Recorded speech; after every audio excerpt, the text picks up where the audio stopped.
All right, step one, get some sort of piece of paper that you can throw away afterwards to tape down to whatever table or counter you are going to do your dissection on. Get out your Chromebook and open it up to the ChickenBoneLab PowerPoint. It's found on Google Classroom and on your week at a glance. Look towards the bottom. Get out your piece of chicken and put it on some sort of tray and get out your dissection tools. And then recruit your reluctant family member over there to help you out if needed. Pause the video here if you don't have any of those supplies out.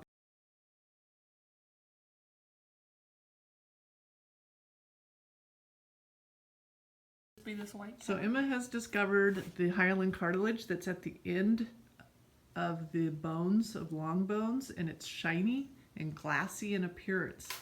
So if we remember back to chapter 5, tissues, hyaline cartilage is what kind of tissue? Oh, you want me to answer? Isn't it cartilage? Yeah, but what kind? Oh, connective? Yes, so that would go in her connective tissue pile, and that will eventually need to be ripped off the top of the bone.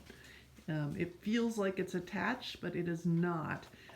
So as she gets more of this dissected off, she'll be able to fit her finger or her blunt probe underneath it and tear off that top protective cartilage.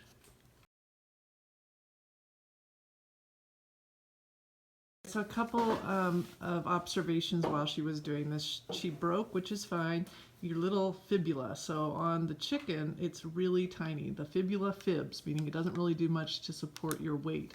Ours isn't quite that fragile or toothpick looking, but it is considerably different in size. So she's working her way through taking all of this off, putting it into piles. She's been identifying her tendons that are connecting her muscle to bone, and noticing that there was blood.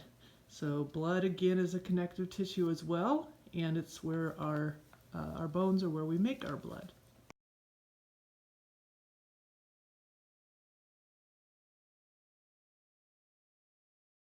All right, when you have your chicken bone done in terms of for the next lab before it goes in the freezer, the top of it will be lacking any cartilage, and it will look something like this on both ends.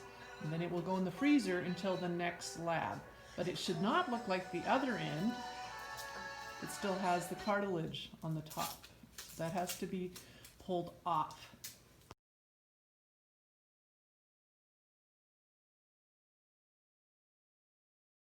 So the first, at the end of this experiment, after she's gone through her different piles and filmed the different 4 tissue types and which belongs where, she's taking the osseous tissue, the bone, and she's going to weigh it. But first she's going to tar it, so nice. Make it go to 0. Why is it not? There we go.